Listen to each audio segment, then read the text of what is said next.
Vamos a abrir la palabra del Señor en la epístola a los Efesios.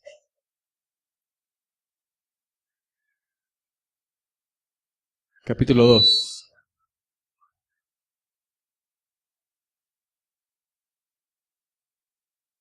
Vamos a estudiar este día los versículos 1 al 10. Y dice la palabra así: Él os dio vida a vosotros cuando estabais muertos en vuestros delitos y pecados, los cuales anduvisteis en otro tiempo, siguiendo la corriente de este mundo, conforme al príncipe de la potestad del aire, el espíritu que ahora opera en los hijos de desobediencia, entre los cuales también todos nosotros vivimos en otro tiempo en los deseos de nuestra carne, haciendo la voluntad de la carne y de los pensamientos, y éramos por naturaleza hijos de ira, lo mismo que los demás. Pero Dios, que es rico en misericordia, por su gran amor con que nos amó, aun estando nosotros muertos en pecados, nos dio vida juntamente con Cristo. Por gracia sois salvos.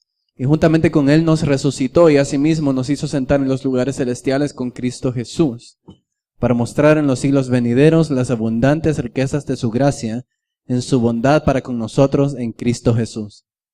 Porque por gracia sois salvos por medio de la fe, y esto no de vosotros, pues es don de Dios, no por obras, para que nadie se gloríe.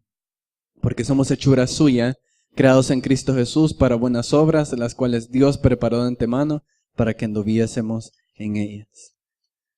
Padre, danos en esta tarde un corazón entendido, para poder comprender los misterios que tú solamente por tu Espíritu revelas. Que podamos traer este día al estudio de tu palabra un corazón dispuesto, una mente dispuesta a recibir lo que sabemos que tú tienes para nosotros. Te damos gracias porque domingo a domingo y día a día tu palabra nos sigue hablando. Tú no has guardado silencio, no te has quedado callado y definitivamente nos sigues alimentando del único alimento que puede saciar nuestra alma, que es tu palabra. Y te pedimos que en este día nos des entendimiento para poder estudiarla como merece ser estudiada. En Cristo Jesús oramos. Amén.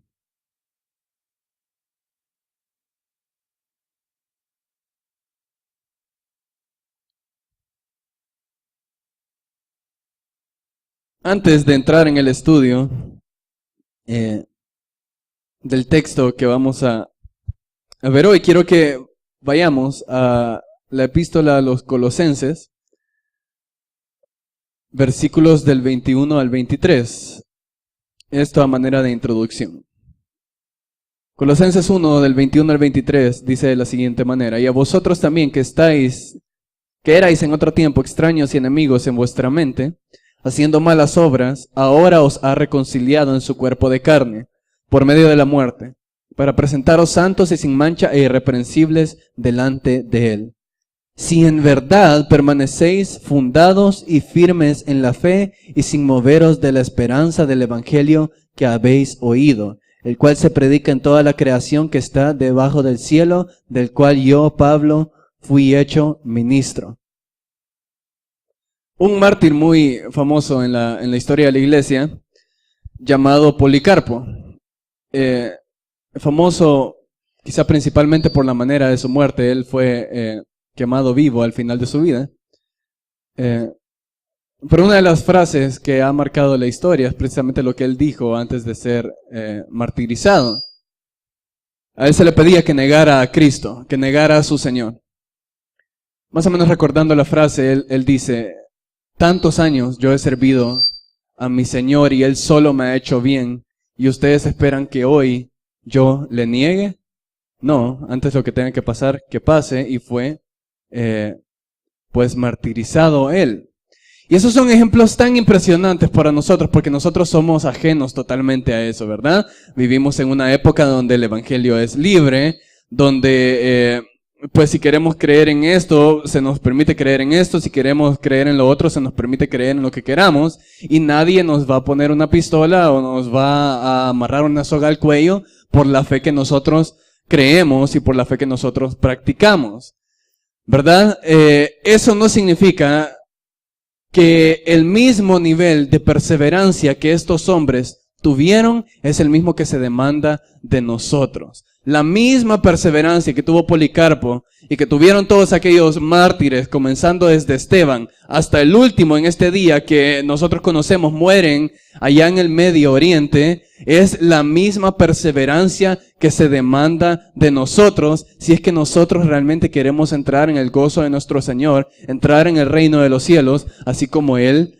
lo ha prometido. Pablo decía en Filipenses, a ustedes les he concedido no solamente que crean en Él, sino también que padezcan por Él. Y si realmente ustedes padecen por Él, dice Él en Romanos 8, entonces ustedes van a ser también participantes de la gloria de Él, si ustedes también soportan los padecimientos que les es concedido que ustedes tengan porque tienen fe en Jesucristo. Pero finalmente, ¿qué es lo que permite soportar? Quiero que pensemos en algo, ¿verdad? Todos hemos pasado pruebas durante esta semana, ¿sí o no? Todos podemos levantar la mano y decir, hemos sido probados de una manera o de otra. Quizá esta semana no fue tan dura, quizá la semana anterior fue peor, pero todos hemos tenido pruebas esta semana que, pensémoslo bien, a otras personas, precisamente ese tipo de prueba fue la causa que lo llevó a alejarse de la fe que él supuestamente profesaba en un punto. Aunque no haya sido la prueba más dura y visiblemente no sea una prueba de vida o muerte, todos hemos atravesado pruebas esta semana que, sorprendentemente, todavía estamos aquí el domingo y todavía adoramos al mismo Dios que adorábamos la semana pasada, ¿verdad? ¿Qué ha sido entonces lo que nos ha hecho perseverar? ¿Qué ha sido lo que nos ha hecho todavía estar en pie? Y todavía amar a aquel Dios que permite, por cierto, que las pruebas nos lleguen.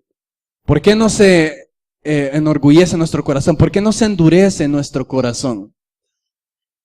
Pablo nos da un pequeño vislumbre de esa verdad en el versículo 23. Si en verdad permanecéis fundados y firmes en la fe y sin moveros de la esperanza del evangelio que habéis oído.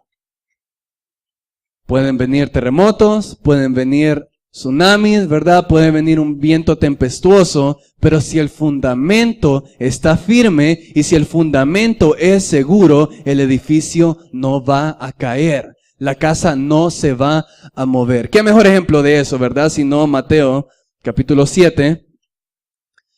Conocemos muy bien la parábola con la que Jesucristo termina el sermón del monte. Mateo capítulo 7, exactamente el último subtítulo, los dos cimientos. Cualquiera pues que me oye estas palabras y las hace, le compararé a un hombre prudente que edificó su casa sobre la roca. Descendió lluvia y vinieron ríos y soplaron vientos y golpearon contra aquella casa y no cayó, porque estaba fundada sobre la roca. Pero cualquiera que me oye estas palabras y no las hace, lo compararé a un hombre insensato que edificó su casa sobre la arena, y descendió lluvia, y vinieron ríos, y soplaron vientos, y dieron con ímpetu contra aquella casa, y cayó, y fue grande su ruina. Por cierto, la parábola de los dos cimientos no habla acerca de las pruebas que vienen en nuestra vida. No dice Jesús que las pruebas que vienen en esta vida, las tribulaciones, las angustias que pasamos, son esa lluvia y esa tempestad que hace caer la casa. Vean un poquito arriba, de lo que él venía hablando es de aquellos que dicen, Señor, Señor, pero él realmente les dice, nunca os conocí. Y luego liga con esa enseñanza esta parábola de los dos cimientos. ¿De qué está hablando Jesús? En aquel día, cuando algunos todavía profesen algún tipo de fe que verdaderamente no tienen, va a ser la verdadera fe la que soporte el juicio de Dios. La tempestad, el agua, toda la tribulación de la cual habla esta parábola es el juicio de Dios en aquel día para probar si nuestra fe verdaderamente era real o simplemente fue una falacia. Y si nuestra fe simplemente fue una falacia, simplemente fue una mentira, simplemente fue algo que del diente al labio nosotros profesábamos, Él nos va a decir, nunca los conocí, váyanse hacedores de maldad. Y sin embargo, si nuestra fe, aún pasando quizá la más dificultosa de todas las pruebas, que es el mismo juicio de Dios, la fe verdadera va a soportar incluso el fuego de prueba del juicio de Dios. Porque es una fe precisamente otorgada por Él mismo. Porque Él mismo ha sido quien ha otorgado esta fe y Él mismo va a ser quien la sostenga y nos haga perseverar incluso en el día de la prueba más extrema, que es el mismo juicio de Dios. ¿Qué hace que nuestra vida no se derrumbe? ¿Qué hace que nuestra fe no se desplome? Lo que hace que nuestra fe no se desplome es el fundamento que hemos puesto en nuestra vida.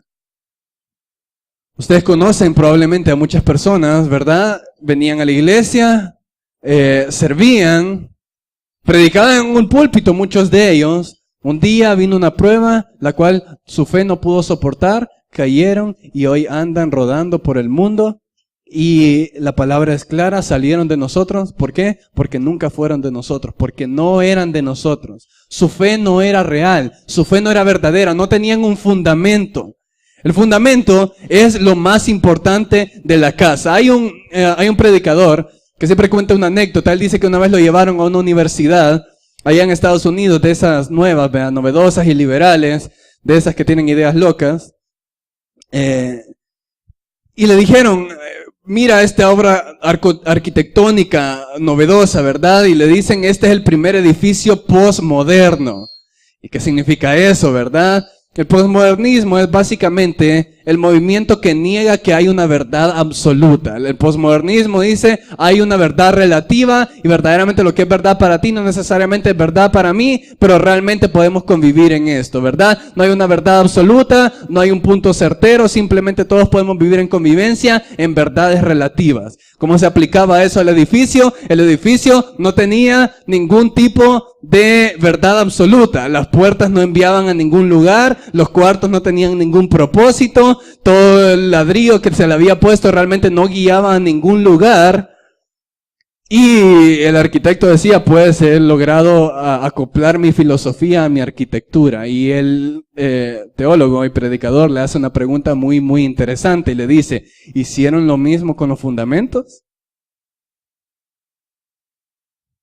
El fundamento tiene que tener un lugar seguro. El fundamento tiene que tener un lugar certero si realmente queremos que nuestra vida persevere y nuestra vida no se derrumbe. Y no solamente en cuestión de salvación. Obviamente el que tiene un mal fundamento no va a perseverar, va a caer y va a ser lanzado al lago de fuego. Pero muchas veces nosotros como cristianos, por no haber entendido las verdades fundamentales del Evangelio y las verdades fundamentales de la palabra de Dios, caemos una vez tras otra vez, tropezando en la mismísima piedra. ¿Por qué? Porque no logramos pararnos sobre el fundamento firme que es nuestra fe. Y hay, hermanos, verdades que son más fundamentales que otras. He estado platicando esto en las últimas enseñanzas que les he dado en este fin de semana. Ayer estuvimos hablando acerca del fundamento de lo que pecado es, ¿verdad? Hoy en la mañana estuvimos hablando con el grupo de alabanza acerca del fundamento de lo que Dios es. Y es que muchas veces en nuestro afán de hacer las cosas simples, los predicadores hemos perdido la esencia de lo que queremos enseñar. Les decía ayer acerca del pecado. Si nosotros hacemos una encuesta pequeña en esta iglesia o en San Vicente, en la colonia, donde sea, y preguntamos, ¿qué es pecado? Seguramente la respuesta con la cual nosotros nos vamos a encontrar es con la misma respuesta que la maestra de escuela dominical les dijo hace 18 años, hace 20 años. Pecado es hacer lo malo. Y eso en términos un poco más serios, pero verdaderamente la mayoría de gente maneja el concepto de que pecado es decir una mentirita, es robarse un lapicito, es robarse de una cosita, ¿verdad? El pecado es todas aquellas cositas que hacemos. Y aún en nuestros mensajes evangelísticos les decía ayer, ven, el Señor te va a librar y te va a perdonar de todas las cosas malas que has hecho. Y hermanos, ese es un concepto incompleto. Pecado no es solamente lo que hacemos, pecado es lo que somos. Nosotros somos pecado. En nosotros no mora ningún bien. El pecado está incrustado y es de raíz en esencia lo que nosotros somos. Por eso le decimos al pecador, venga tal como es, y Dios lo va a aceptar tal como es usted. Y eso es quizás la peor mentira que se le puede decir a un pecador. Dios no nos acepta tal como somos. Dios nos acepta a pesar de lo que nosotros somos, lo cual es una verdad totalmente diferente. Dios no ve y dice, qué maravilloso este hombre, yo lo tengo que tener, tiene que ser mi siervo y por tanto lo voy a traer y lo voy a seducir a mi reino porque a ese sí lo quiero en mi reino.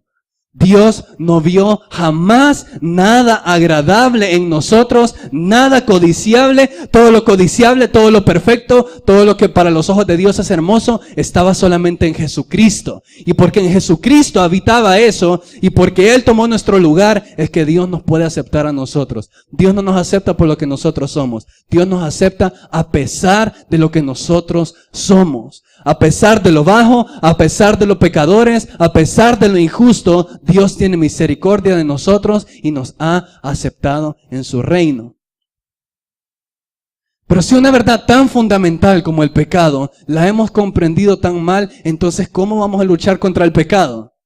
Si yo sigo pensando que el pecado es una mentirita, y que la visión de Dios realmente del pecado es unas cositas malas que yo hago, realmente qué fuerza y qué esfuerzo voy a poner yo para luchar aquello que parece tan insignificante. Mientras que si yo tengo el fundamento bien puesto y sé lo que pecado es, y sé lo que pecado significa para Dios, y sé lo que pecado representó para Jesucristo en la cruz del Calvario, eso mismo me fortalece a mí para luchar diariamente en contra de ese pecado por el cual Jesucristo murió en la cruz del Calvario. Y luego tenemos el fundamento de Dios, ¿verdad? Yo en la mañana les decía, la mayoría de gente tiene un concepto de Dios tan superficial y tan minúsculo que realmente es ridículo que confiemos nosotros en un Dios tan pequeño. Nosotros muchos decimos, ¿verdad? Dios es soberano.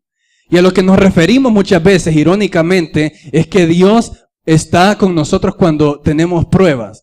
Eso decimos, porque Dios es soberano para nosotros solo cuando tenemos pruebas, ¿verdad? Cuando no tenemos pruebas, Dios jamás lo adoramos por ser soberano. Pero ese parece ser nuestro pequeño refugio o nuestro pequeño oasis en las pruebas que nosotros tenemos. Y decimos, Dios es soberano.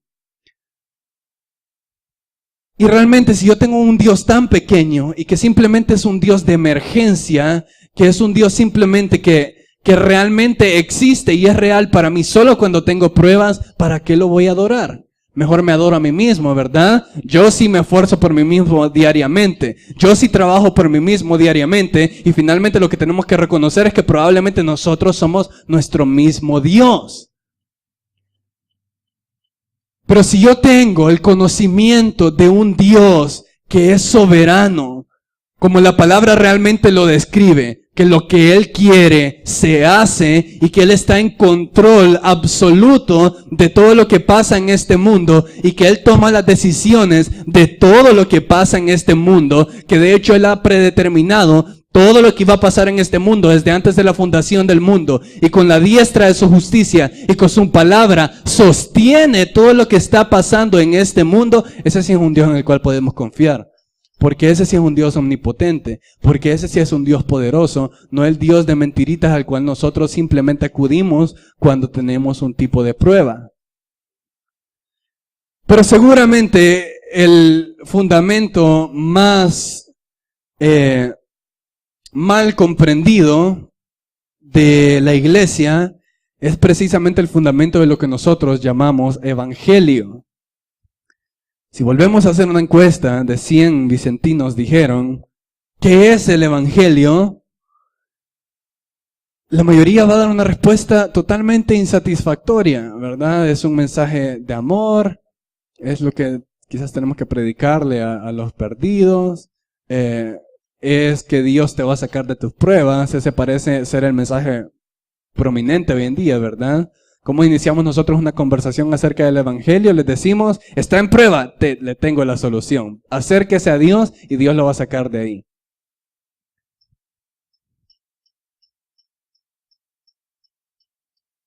Efesios capítulo 2. A lo que me refiero es que este es un pasaje muy fundamental, muy y crucialmente fundamental. Hay ciertos pasajes que son así en la Biblia, ¿verdad? Que son monumentales. Y definitivamente esto es uno de ellos. Si nosotros comprendemos el fundamento del Evangelio, toda nuestra vida cambia. Toda nuestra vida es totalmente alterada. Podremos expresarlo así. ¿Cuál es la causa de nuestro orgullo? La falta de comprensión del Evangelio. Pablo decía en Romanos 3, después de hacer una disertación acerca de la justicia de Dios y de la justificación de Cristo, ¿verdad? Que simplemente es por la ley, por la fe, y no por las obras de la ley. Él decía, ¿dónde queda la jactancia? Queda excluida. ¿Por qué? Porque es por la ley, por la ley de las obras, no, sino por la ley de la fe. Todo su orgullo se desquebrajó totalmente cuando él logró comprender la realidad del Evangelio. Y es que nuestro orgullo es simplemente el reflejo de que nosotros pensamos que merecemos algo, ¿sí o no? ¿Por qué me enojo con mi esposa? Porque creo que merezco que ella satisfaga mis necesidades, ¿verdad? ¿Por qué me enojo con mis padres? Porque creo que merezco que ellos me den lo que yo demando, todos mis caprichos. ¿Por qué me enojo con mi hermano? Porque creo que merezco lo que él no me está dando. Cuando nosotros eliminamos la palabra merecer de nuestro diccionario, toda nuestra vida cambia. Y la verdad que elimina el pensar que merezco algo es precisamente la verdad del Evangelio. El Evangelio nos dice esta verdad sencilla. Nosotros no merecemos nada. De hecho, sí merecemos algo. Merecemos la ira de Dios, ¿verdad? Merecemos que Dios nos consuma. Merecemos que Dios en el momento en que nosotros pecamos nos aplaste y nos envíe al lago de fuego a sufrir eternamente. Cuando se comienza a hablar acerca de la soberanía de Dios y que Él ha elegido a unos para salvación y a otros para condenación, se comienza a cuestionar la justicia de Dios y se dice que injusto es Dios, ¿verdad? Y esta es la realidad de las cosas. Si Dios solamente fuera justo, todos nosotros iríamos al infierno. ¿Por qué? Porque justicia es dar a cada uno lo que cada uno merece. ¿Y qué merece cada uno de nosotros? Ir al infierno. Todos merecemos eso. Y si Dios simplemente aplicara justicia a todos, todos iríamos a parar eternamente al infierno, ¿verdad? Él escudriña nuestro corazón, dice Jeremías, para dar a cada uno conforme a sus obras. Y nadie conforme a sus obras merece ni siquiera acercarse al cielo. Todos merecemos ir directamente al infierno. Pero lo que ha cambiado la realidad de las cosas es que Dios ha tenido misericordia. Y la justicia la aplicó a Cristo, ¿verdad? El castigo de nuestros pecados fue sobre Él y con nosotros entonces Dios tiene la libertad de aplicar misericordia. ¿Por qué peleo tanto? Porque no he comprendido el Evangelio. ¿Por qué sigo diciendo mentiras obsesivamente? Porque no he comprendido el Evangelio. ¿Por qué sigo en este pecado en el cual caigo una y otra vez? Porque no he comprendido la verdad del Evangelio. Por cierto, está de más decir que ninguno de nosotros va a llegar a comprender perfectamente esta verdad aquí en la tierra. Por eso es que vamos a seguir cayendo en pecado, ¿verdad? Pero esta es la realidad. A medida nuestro fundamento se pone más certero y más seguro, nuestra vida se va desarrollando de mejor manera. Crecer espiritualmente es, en otras palabras, crecer en el fundamento de nuestra fe. Y eso es lo que vamos a estudiar un poquito en esta tarde. Y Él os dio vida a vosotros cuando estabais muertos en vuestros delitos y pecados. La palabra que resalta, pues, en este primer versículo, evidentemente, es la palabra muertos. Todos hemos visto y conocemos de primera mano lo que un muerto físico es, ¿verdad? La muerte, en esencia, es la separación del alma del cuerpo. Pero la analogía que la palabra utiliza para referirse al muerto es algo muy sencillo. El muerto no responde. Esa es la verdad de la muerte. Muerte es la incapacidad de responder a un estímulo. Eso es la muerte. Yo puedo tocar el cuerpo del muerto y el muerto no se va a mover, no va a responder. Yo puedo abrazar y darle amor a un cadáver y el cadáver no va a responder. Yo puedo hacerle alguna cosa desastrosa al cadáver y el cadáver no va a responder. ¿Por qué? Porque está muerto. Evidentemente quizá esta verdad sale a relucir mucho en un funeral, ¿verdad? Cuando ha muerto quizá un niño o un adolescente y la madre llora sobre el ataúd y a veces hasta le pide que no se vaya y lo abraza, aún lo besa muchas veces y responde. No responde, ¿por qué? Porque está muerto. Puede venir un estímulo bueno, puede venir un estímulo malo, puede venir el mejor de los estímulos o el peor de los estímulos y el muerto no va a responder. Eso es físicamente. Pablo está hablando aquí en materia espiritual. Esta es la realidad del muerto. Al muerto se le puede predicar con el mejor predicador frente al mejor púlpito en la mejor iglesia durante miles y miles de años y la realidad es que el muerto no va a responder por una sencilla realidad. ¿Por qué? Porque está muerto.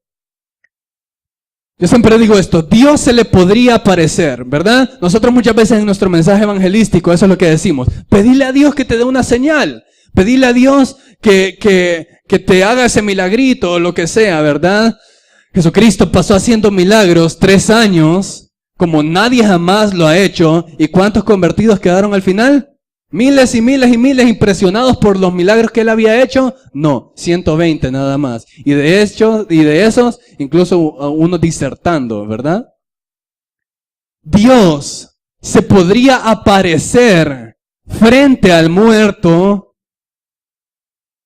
y hacerle el milagro que quiera, o mucho más, hablarle al muerto y el muerto no va a responder porque está muerto. ¿Quieren ver una prueba de eso? Hay 4 libros en esta Biblia que se llaman Evangelios que demuestran que Dios vino al mundo, la luz vino al mundo, la palabra de Dios se expresó directamente a la gente y la gente no respondió porque no tenían oídos para oír, no tenían ojos para ver, no tenían un corazón entendido, estaban muertos en sus delitos y pecados. Dios podría aparecerse y el muerto no respondería porque el muerto está muerto. Hay una cosa que el muerto necesita. Solo hay una. El muerto no necesita que se le suba la autoestima. El muerto no necesita que se le diga que entre en contacto con su ambiente y con su naturaleza, ¿verdad? Que esté en paz con los hombres o que esté en contacto con su hombre interior. O que psicológicamente se le analice, ¿verdad? Y se encuentre todas las fallas que en él hay. O todas las artimañas que el mundo quiere usar hoy en día para sobreponerse a la depravación total, ¿verdad? El muerto necesita una cosa, la cual fue provista por Dios en este mismo versículo. Y Él los dio vida. Y Él os dio vida a vosotros cuando estabais muertos en vuestros delitos y pecados. La cosa exactamente que nosotros necesitábamos fue exactamente lo que Dios nos dio. Y por cierto, Pablo utiliza muy certeramente el término muerto. Lázaro, ven fuera, le dijo Cristo. ¿Verdad? ¿Se auxilió Cristo de Lázaro? ¿O esperó Cristo que Lázaro fuera primero el que diera la orden? Ayer les decía, ¿verdad? Le dijo Lázaro a Cristo.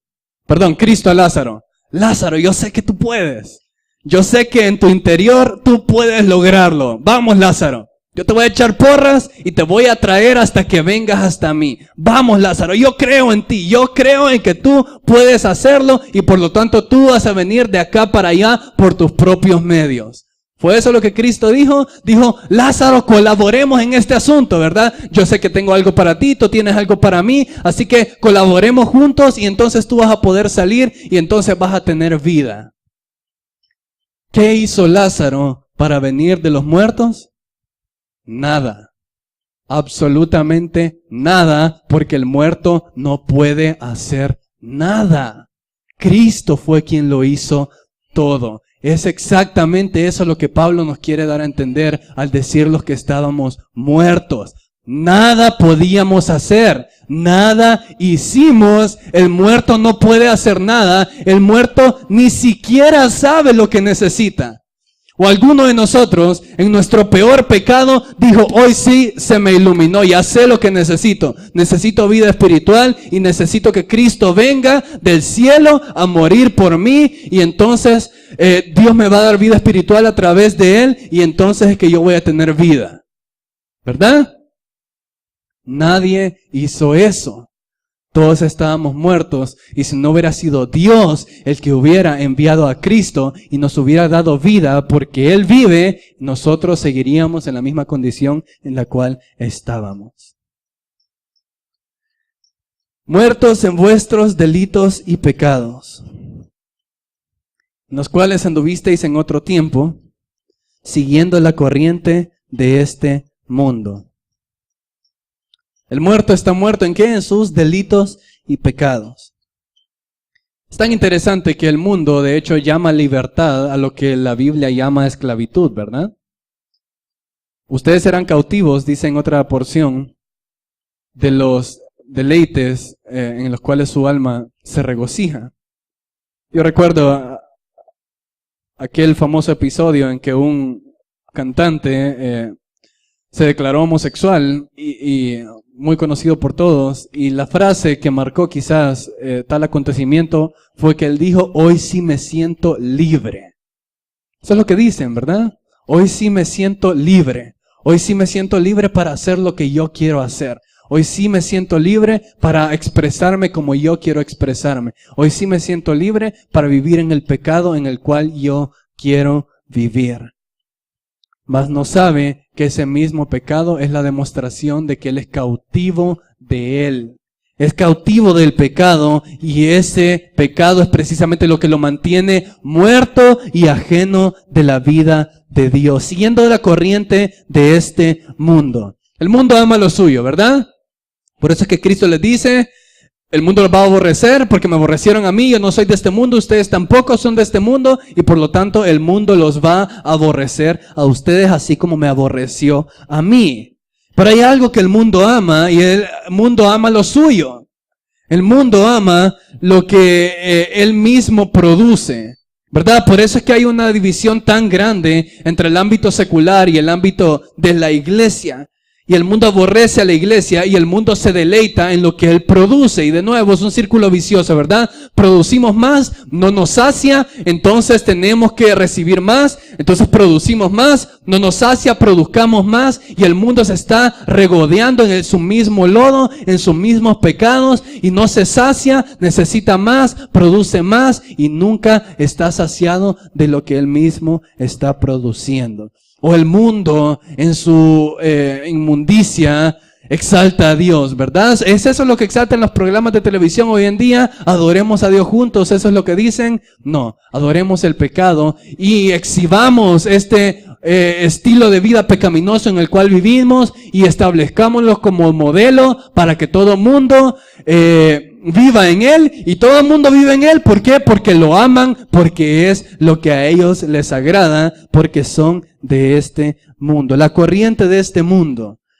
Lo que quiere decir es el espíritu de la época. Lo que está de moda, ¿verdad? Lo que está ahora exhibiéndose. Conforme al príncipe de la potestad del aire. Y la Biblia no lo esconde. Es Satanás quien gobierna al mundo. Todo el mundo está bajo el maligno, dice Juan en sus epístolas. Esto no quiere decir que Satanás está involucrado personalmente con cada persona, ¿verdad? Eso tendemos nosotros a pensar. Y si bien hay una legión de demonios que siguen a Satanás, Satanás en primer lugar no es omnipresente y él no está involucrado personalmente con cada persona en el sentido de que Satanás esté a la par de cada uno de nosotros, tentándonos en todo tiempo, ¿verdad? Lo que quiere decir es que el sistema sigue lo que Satanás ha delimitado. Satanás reina sobre el mundo y él establece la moda y él establece lo que está adentro y él establece de lo que se va a hablar, de lo que se va a hacer, lo que se va a vestir, lo que se va a comer. Él lo establece todo y entonces todo el mundo sigue lo que Satanás precisamente dice.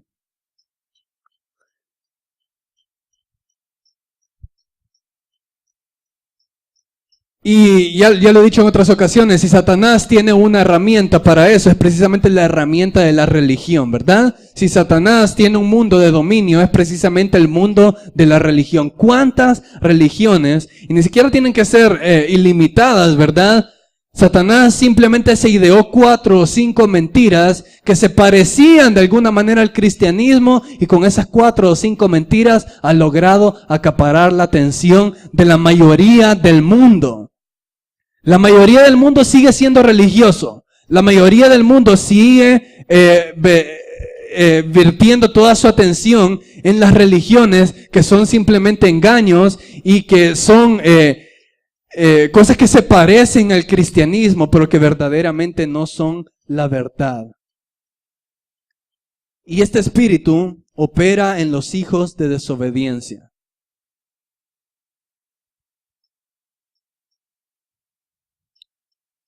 La frase hijos de desobediencia es simplemente algo que en el Antiguo Testamento se utilizaba para dar a conocer la manera de vida de una persona. Es decir, que en ellos su manera de vida siempre y todos los días es la desobediencia. Esto es un asunto muy importante. El no creyente jamás hace una obra que agrade a Dios. Jamás hace una obra de obediencia. Una obra que se pueda llamar buena. Una obra que se pueda llamar que glorifique a Dios. El no creyente jamás hace una tan sola de esas. Por eso es que es ridículo, ¿verdad? Pensar que con nuestras obras vamos a ganar el favor de Dios.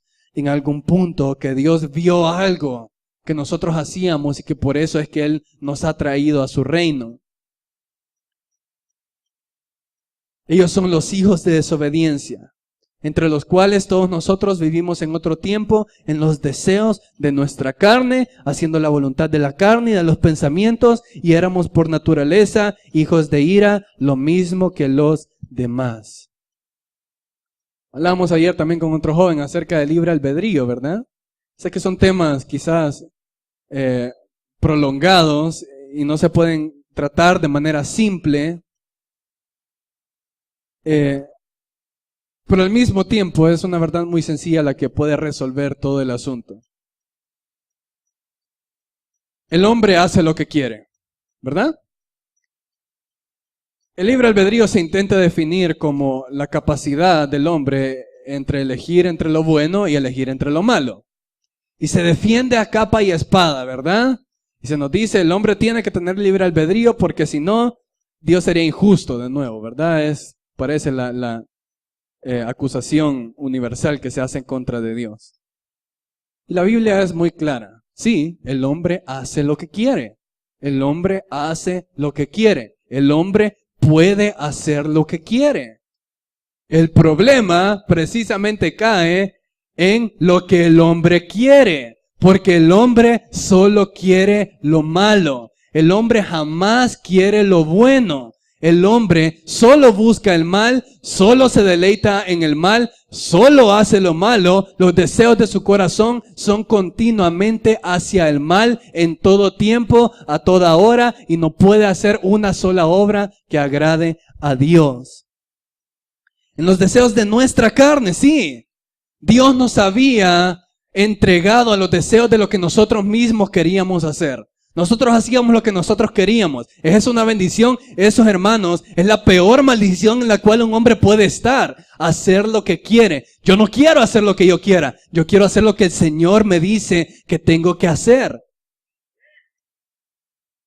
Pero Él nos había entregado los deseos de nuestra carne y hacíamos la voluntad de la carne y de los pensamientos y éramos, esto muy importante, por naturaleza, hijos de ira, lo mismo que los demás. Hijos de ira. Simplemente, naturalmente, hechos para destrucción. Para que la ira de Dios se derramara sobre nosotros. Para eso éramos buenos, simplemente, para ser los receptores de la ira eterna de Dios. Y por naturaleza éramos así. Desde que Adán pecó en Edén, aquel día todos por naturaleza, en su estado normal, nacen en pecado, nacen en lo malo, nacen solo haciendo lo malo. Les decía, ¿verdad? Ayer al niño no se le tiene que enseñar lo malo. El niño ya viene con la capacidad y con todo el conocimiento y entendimiento extremadamente elevado, ¿verdad? Para hacer lo malo. Al niño, les decía, no se le dice bien, ¿verdad? Muy bien, o pasan los padres los primeros 10 años de su vida diciéndole al niño, bien, muy bien, eso, muy bien, eso es lo que yo quería ver, ¿verdad que no? ¿Qué se le pasa diciendo al niño durante los primeros 10 años de su vida? No, no, no, eso no está bien, eso no hay que hacerlo, ¿verdad? Por el contrario, se le tiene que enseñar lo bueno, porque si no se le da ejemplo de lo bueno, jamás lo va a aprender, porque el bien no está en él, lo único que hay en él es lo malo. Lo mismo que los demás. No crean ustedes, cristianos, es lo que Pablo está diciendo, que ustedes eran superiores. De la misma condición en la cual ustedes ven a los que ahora se pierden, es la misma condición en la cual ustedes vivían. Exactamente igual. Ustedes no son superiores en nada a ellos. No es que ustedes son más inteligentes, que ustedes hicieron la buena decisión, que ustedes tienen una inteligencia superior y un sentido común más agudo y que fue por eso que ustedes eligieron la salvación. Porque dijeron, sí, esto tiene sentido, esto realmente es la verdad y entonces por eso me voy a entregar a Él. Uy, qué bárbaro, que no ves que lógico es esto, ¿por qué no te entregas a Dios así como yo me he entregado a Dios? No, jamás hubiera hecho sentido para nosotros, hubiera sido locura, hubiera sido piedra de tropiezo si Dios no nos hubiera dado vida para entenderlo a Él. Y viene el mejor pero quizá que está escrito en toda la palabra de Dios. Pero Dios. Por cierto, no dice pero Dios y ustedes, ¿verdad? Pero Dios y el hombre. Pero Dios y su sentido común. Pero Dios y su gran sabiduría.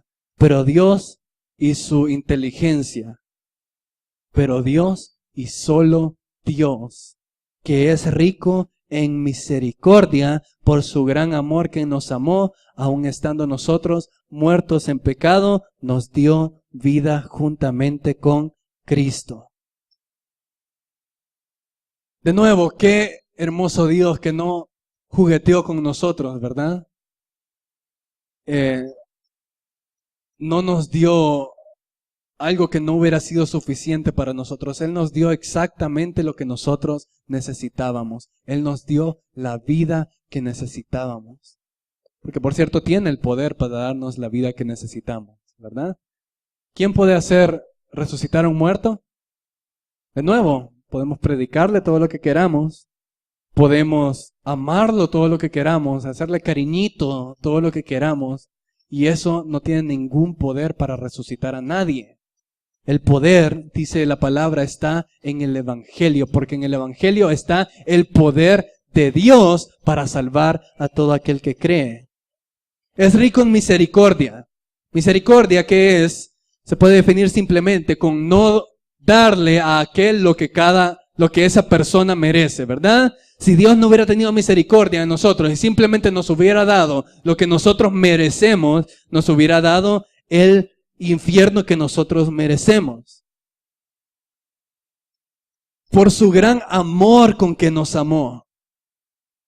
El segundo aspecto de lo que Dios tuvo para con nosotros fue amor. Y hablamos de un amor no simplemente que es emoción, que se siente lindo por aquellos, ¿verdad? Nosotros solo ese tipo de amor conocemos porque como humanos nosotros amamos lo que merece ser amado, ¿sí o no? Un predicador dice, nosotros pasamos estos años de nuestra adolescencia buscando a aquel que sea digno de ser mi esposo o ser mi esposa, ¿verdad? Yo no me voy a entregar a cualquiera, yo no voy a amar a cualquiera, yo voy a amar a aquel que sea digno de ser amado y quiero ser amado porque yo soy digno de ser amado. Nosotros ese amor conocemos, el amor natural, el amor que ama lo que merece y lo que es digno de ser amado. El amor de Dios es diferente. Él amó a pesar de, Él amó a aquellos que no merecían ser amados, Dios los amó con un amor eterno. Con un amor de acción. Dios no simplemente se quedó en el cielo diciendo, ¡ay, cuánto los quiero! Sino que envió a su Hijo unigénito para que todo aquel que en Él cree no se pierda, mas tenga vida eterna. Un amor de acción, un amor sacrificial. Por cierto, el amor que nosotros deberíamos conocer y practicar. Aún estando nosotros muertos en pecados. No cuando ya estaban vivos, no cuando tomaron la decisión, no cuando se convirtieron, cuando todavía estaban allá, cuando todavía era impensable que alguien pudiera dar la vida por ustedes, en esa condición fue que Dios los amó y nos dio vida juntamente con Cristo. ¿Cuál fue el método que Dios usó? Cristo.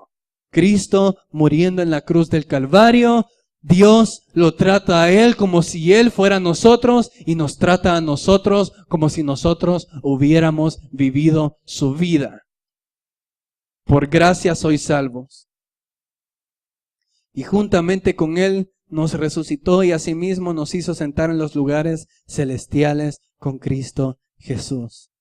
No solamente es esta vida una esperanza para este presente, sino que esta vida incluye la esperanza del porvenir. Dios es tan bueno que no simplemente nos ha dado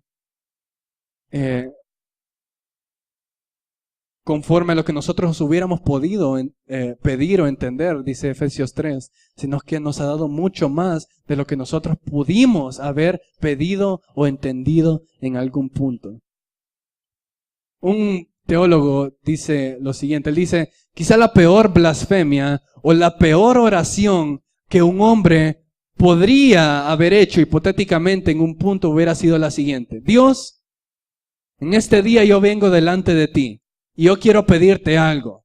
Quiero que envíes a tu Hijo del cielo y lo envíes a la tierra y lo hagas vivir 30 años de tu vida, de su vida aquí en la tierra.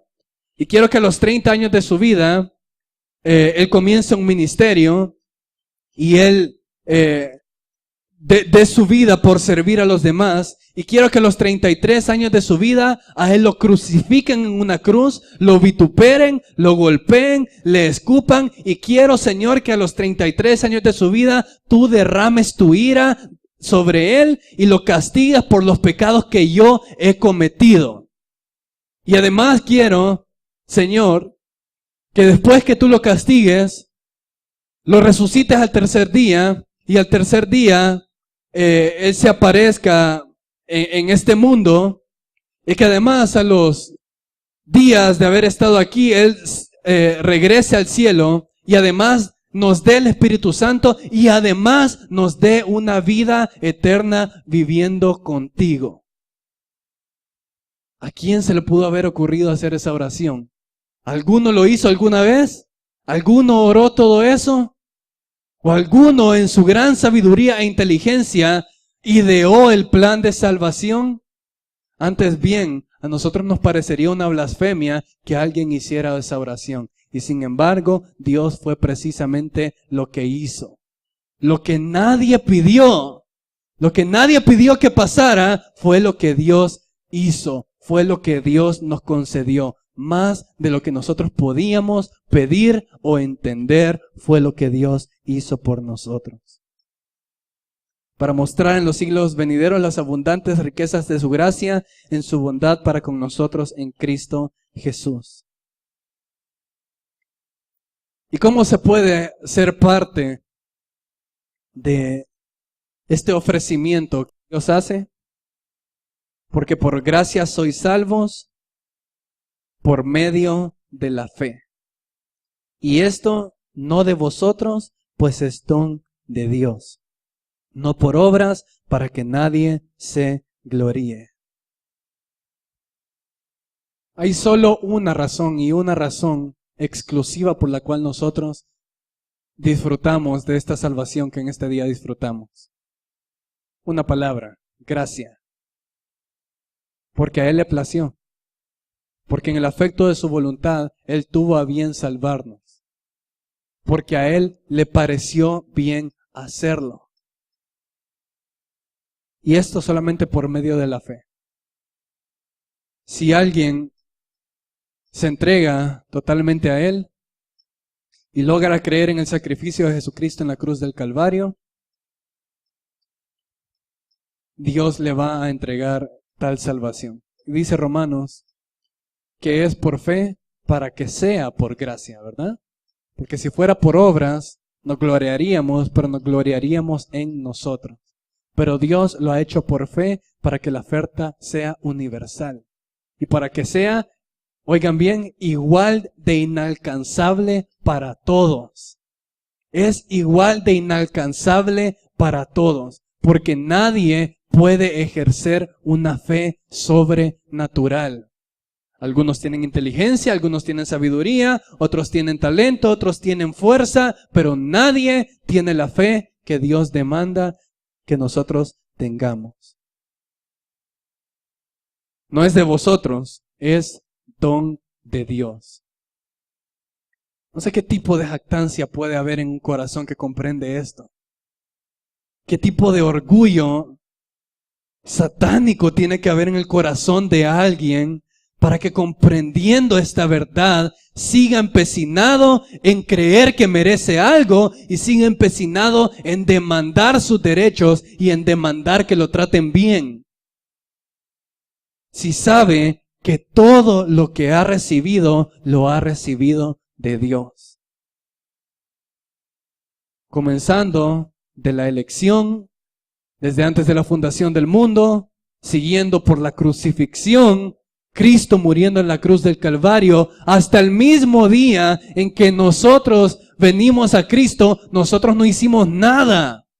Lo único que pasó fue que Él nos concedió la vida eterna. Y si hasta este día nosotros seguimos en pie, es que Él nos ha sostenido, no que nosotros pudiéramos hacerlo.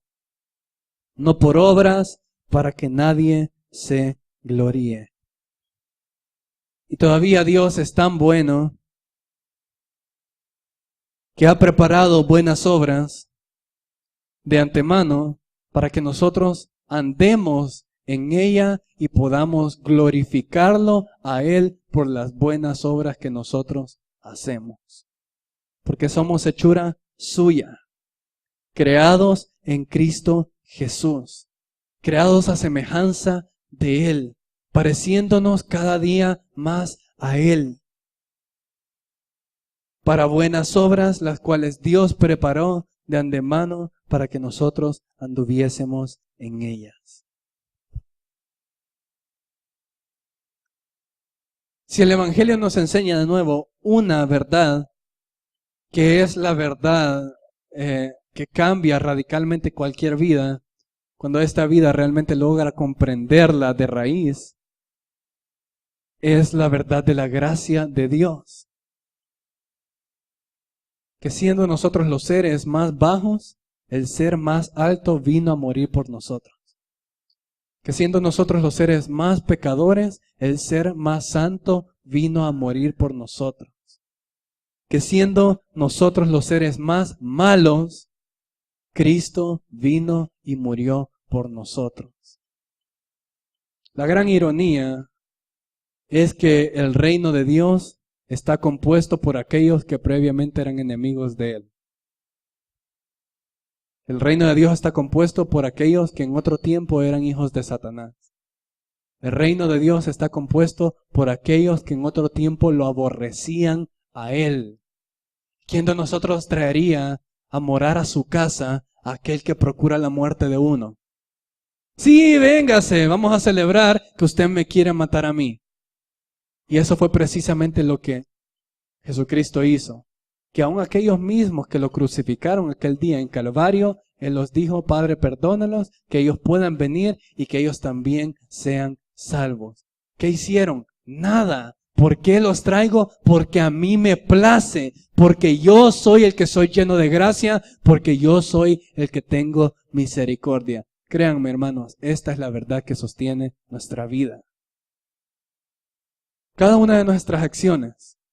¿Por qué yo tengo amor por el otro? Porque alguien tuvo amor por mí primero. ¿Por qué yo tengo misericordia por el otro? Porque alguien tuvo misericordia por mí primero. Porque yo practico gracia por los demás, porque alguien tuvo gracia para mí primero cuando yo no lo merecía. Porque yo perdono a los otros, porque alguien me perdona cada una de las ofensas que yo cometo. Porque yo doy mi vida por el otro, porque alguien la dio por mí primero y yo quiero hacer lo que Él hizo por mí. Padre, eres bueno. Me contemplamos esta verdad que tú nos enseñas. Concluimos que toda la gloria es para ti. Líbranos de querer recibir un poco de esa alabanza que solo tú mereces. Líbranos de adorarnos a nosotros mismos cuando solamente tú mereces toda la